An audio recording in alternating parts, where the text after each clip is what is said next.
नरवाना से राजकुमार भारती का नमस्कार। इस वक्त मैं नरवाना के दनौदा गांव में मौजूद हूँ। सिरमन साहब, जैसे आप लोगों को मिलते हैं जाकर के गांव में, क्या मौजूदा सरकार के बारे में लोग कुछ मन की बढ़ा के निकालते हैं? क्या कहते हैं आप लोगों को? नमस्कार मनोज जी, लोगों से जब हम मिलते हैं तो हमारे बोलने से पहले ही लोग बोल पड़ते हैं कि भाई अब की बार तो हमने पार्टी का मामला छोड़ के एक ही नारा है कि बीजेपी को हमने सत्ता से बाहर करना है, बीजेपी को हमने हराना है, हमारी लड़ाई बीजेपी से है। और उसके लिए हमने कांग्रेस को वोट देने के लिए हम अपनी मर्ज़ी से वोट दे रहे हैं, बिना मांगे वोट दे रहे हैं। हमने इतनी मेहनत कर, जिस दरवाजे पर जाते हैं पहले यही जवाब मिलता है। और वोट नहीं, आदर मान करते हैं और ये कहते हैं भाई हम तुम्हारे से ज़्यादा सक्रिय, तुम ढीले मत पड़ना। जो पार्टियां, जितनी पहले पार्टियां, क्षेत्रीय पार्टियां आई, चाहे जेजेपी हो, चाहे लोकदल हो, चाहे दूसरी पार्टी हो, बीजेपी का तो कोई नाम नहीं लेवाने मिलता। किसान तो मतलब इतना रोष में है जिसका हमने आज के 50 साल तक पहले कभी नहीं देखा। ये चाहिए। और उन पार्टियों के लिए कह रहे कि भाई उन पार्टियों का तो खाता नहीं खुलेगा। तो एक एक वोट बिना मांगे ही 36 बिरादरी का कांग्रेस के साथ लगा हुआ है, सच्चाई है। और हमने अब जो देखा, हमने 4-5 गांवों का डोर टू डोर किया है। शैलजा के बारे में एक बात, हमने भी इलेक्शन देखे 50 साल से, लोग बाहर के कैंडिडेट आए थे पार्टी के, परंतु ये पहली बार ऐसा मौका है जो बहन शैलजा आई नरवाना के लिए खासकर। हमारी 52 गांवों की बेटी है, कोई उम्मीदवार नहीं कहता किसको वोट देंगे, हमारी बेटी को वोट देंगे, हमारी बहन को वोट देंगे। ये नारा नरवाना हल्का के अंदर है सारा। दूसरी पार्टियों के जो आदमी थे वो भी इसी बात के ऊपर। अब कोई बात बिरादरी का बात नहीं, ऐसी BC 36 जात का ये नारा, हमारी 52 गांवों की बेटी है, एक वोट बहन शैलजा को देंगे। नरवाना हल्का 9 हल्के सरसा के अंदर है, सबसे ज़्यादा भारी मतों से नरवाना 1 नंबर पर रहे। राजकुमार जी, सबसे पहले तो आपके चैनल के सभी दर्शकों को मेरा नमस्कार। जैसा भी बामल साहब ने बताया है, हवा सिंह नैनजी ने बताया है, क्योंकि बीजेपी से लोगों को बहुत सारी उम्मीदें थी। 2014 में जब लोगों ने वोट दिया था बीजेपी को, उनने इतने सारे लुभावने वायदे कर दिए थे लोगों से, और उनमें से कोई भी पूरा नहीं हुआ। लोग आजकल इंसान को नहीं, काम को ज़्यादा देखते हैं। पहले लोगों की उम्मीद थी भाई कांग्रेस ने हमारे लिए जो किया है, अच्छे काम किए हैं, लेकिन जो बीजेपी वाले कह रहे हैं कि ये इनसे भी ज़्यादा अच्छे काम करेंगे, क्यों न इनको भी देखा जाए। 2014 के बाद जैसे 2019 तक उनको ये रहा भी चलो 5 साल और देखते हैं, क्या बताइए, है ना, जो इनने वायदे किए हैं पूरे कर दे। लेकिन ये तो क्या है कि ये तो बहुत बड़े तानाशाहों की सरकार है।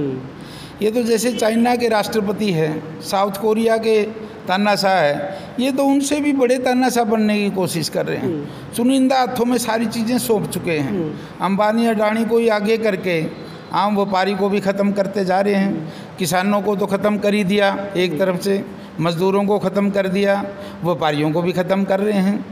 ये तो कहते हैं ना कि 2 लोग हैं, वो सारी दुनिया में कहते हैं कि भाई भारत बहुत प्रोग्रेस कर रहा है। भारत कहाँ प्रोग्रेस कर रहा है?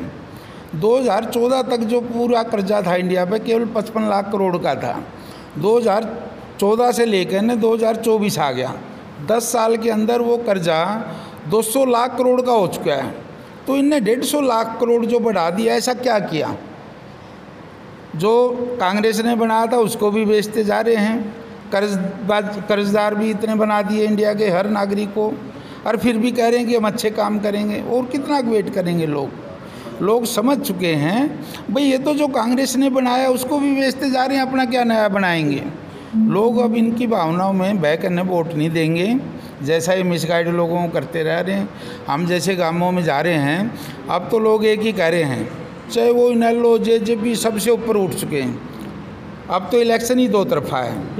कुछ लोग बीजेपी को जिताने में हैं और मैक्सिमम लोग आज के टाइम 80% बीजेपी को हराने में हैं। और 80% जो लोग हैं उनकी सोच आज के टाइम सिरसा लोकसभा क्षेत्र में खास करके बहन शैलजा जियों के साथ है। जो बिल्कुल कट्टर इनेलो के थे, कट्टर जेजेपी के थे, वो लोग भी कांग्रेसियों के साथ लगे हुए हैं। वो ये कहते हैं भी हमारी बहन है, हमारी खाप की बेटी भी है और बहुत बड़ी नेता है। ये तो सौभाग्य है नरवाना का, दो राष्ट्रीय स्तर के नेता हमारे को मिले हुए हैं, एक बहन शैलजा जी और रणदीप सुरजेवाला जी। नरवाना हल्का के अंदर तो हमारी कम से कम उम्मीद है कि 80,000 से लेकर 1 लाख वोटों के मार्जिन से बहन शैलजा जी जीतेंगे। हम भी 6 गांव का दौरा करके आए हैं। सबसे ज़्यादा तो दुख की बात ये है कि जैसा अंग्रेज़ों का मुसलमानों का शासन पब्लिक ने सहा है, उससे भी ज़्यादा अत्याचार पर उतरे हैं। इन्होंने कोई भी ऐसा वर्ग नहीं छोड़ा जिसको ऊपर लाठियाँ ना बांधी हो। लोगों का काम है, वो अपनी मांग है, अपनी मजबूरी में अपनी मांग मांगे हैं। अगर इस तरह सड़क पर ना निकलन देवेंगे या कहीं ना जाने देवेंगे और लोगों में इतने अत्याचार करेंगे, चाहे किसान हो, मजदूर हो, मंडियाँ बंद कर देंगे, ज़मीन छीन लेंगे, हैं, कोई रोज़गार नहीं रहा। आज एम ए लड़के हैं, उसको 50,000 रुपये लोन के दे देते, कहते पकौड़े तलो। क्या एक MA PhD लड़का पकौड़े तलन खातर इतनी पढ़ाई करी है? किस तरह गुजारा होगा उनका? बाकर और जो सरकारी नौकरी थी सारी छीन ली, प्राइवेट बनाने जा रहे हैं। ये आरक्षण भी ख़त्म हो जाएगा, क्यों प्राइवेट जो नौकरी है उनमें आरक्षण होता ही नहीं। ये विरोध तो इनके कर्मों के वजह से हो रहा है।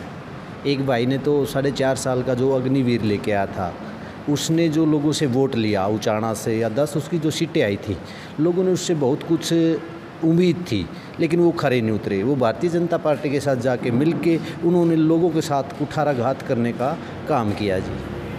और रही बात, मैं अपने आप को सौभाग्यशाली मानता हूँ कि राष्ट्रीय नेता आदरणीय बहन कुमारी शैलजा ने जो मेरा इस नरवाना के अंदर रमेश जी बामल के साथ मेरे को भेज के, और यहाँ से सरपंच साहब हैं, चेयरमैन साहब हैं, डॉक्टर साहब हैं, इनसे मिलकर जब हम गांव में घूम रहे, यहाँ पर 100% वोट गांव का, जिन गांव में हम घूमे, हमारी ड्यूटी है बामल जी के साथ, उस गांव में 100% वोट बहन कुमारी शैलजा को जा रहा है। जो अन्य दल है, जैसे इंडियन नेशनल लोक दल है, जेजेपी है, उनके भी कार्यकर्ता, हम उनसे मिले हैं तो वो कार्यकर्ता भी हमारे साथ जुड़ रहे हैं और वो वोट बहन कुमारी शैलजा को ही करेंगे। बहुत बड़ी बात कह रहे हैं उनके भी कार्यकर्ता। बिल्कुल बिल्कुल, मैं अपने कॉन्फिडेंस से कह रहा हूँ कि यहाँ पर शायद उनका कोई एजेंट भी ना बने, मेरे को जो लग रहा है। भाई ये बताओ, जो 5-6 गाँव की आप लोगों को जिम्मेवारी मिली है, क्या उन गाँव से जो व्यक्ति हैं, जो वोटर हैं, आपके कार्यकर्ता हैं, वो तो आ ही रहे हैं, उनके अलावा कोई ऐसी उत्सुकता? पहले तो आपके चैनल के दर्शकों को नमस्कार मेरी तरफ से।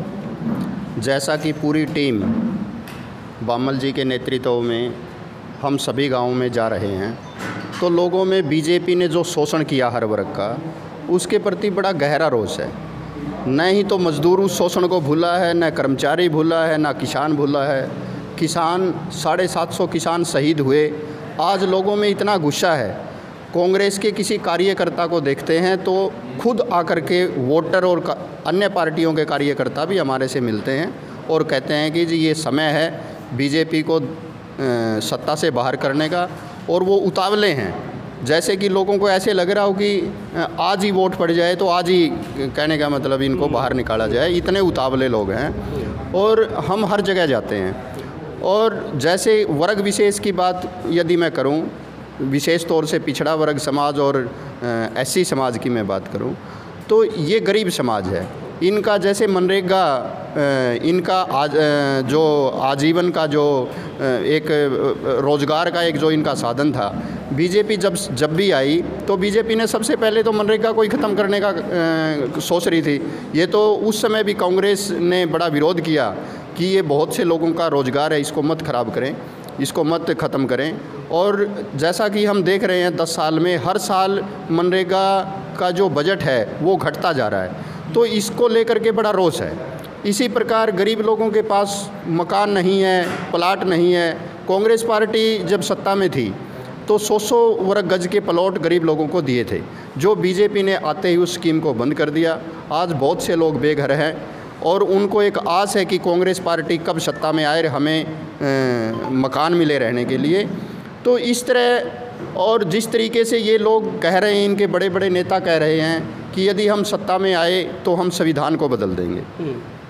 संविधान 36 बिरादरी के हर नागरिक को समान अधिकार देता है, समान रूप से देता है, परंतु फिर भी जो विशेष तौर से एससी और बीसी समाज है उसका आरक्षण जो है, यदि वो आरक्षण को ये लोग समाप्त कर देंगे तो फिर इन लोगों का अपने बच्चों को पढ़ाने का वो रोज़गार इनको कहाँ से मिलेगा। तो लोग समझ रहे हैं कि इस बात को कि यदि दोबारा सत्ता में आ गए तो संविधान बदल जाएगा और हमारे बच्चों का भविष्य खराब हो जाएगा। इस तरह से कि बहुत सी चीज़ें हैं जो आम नागरिक भी समझ रहा है। चाहे बीजेपी ने गोदी मीडिया को गोद ले रखा है, जैसा वो लिख करके देते हैं चाहे ऐसा बोल रहा है, परंतु सोशल मीडिया के माध्यम से हर गरीब आदमी को ये पता चल रहा है कि बीजेपी क्या है, कांग्रेस की नीतियाँ क्या है। और जो मैनिफेस्टो बना है वो 36 वर्ग के लिए, 36 बिरादरी के लिए, हर वर्ग के लिए समान रूप से आगे बढ़ने का, देश के विकास को की ओर अग्रसर करने का ऐसा बना है। और जब हम लोगों को घोषणा पत्र, ये चुनाव घोषणा पत्र की प्रति देते हैं और जब वो पढ़ते हैं तो उनके अंदर एक खुशी बड़ी जाहिर दिखती है, खुशी दिखती है। और वो लोग इस बात को बखूबी समझते हैं कि कांग्रेस के हाथों में ही देश सुरक्षित है, अन्यथा हमारा अस्तित्व खतरे में है। रहे दर्पण न्यूज और राजकुमार को दे इजाज़त। नमस्कार।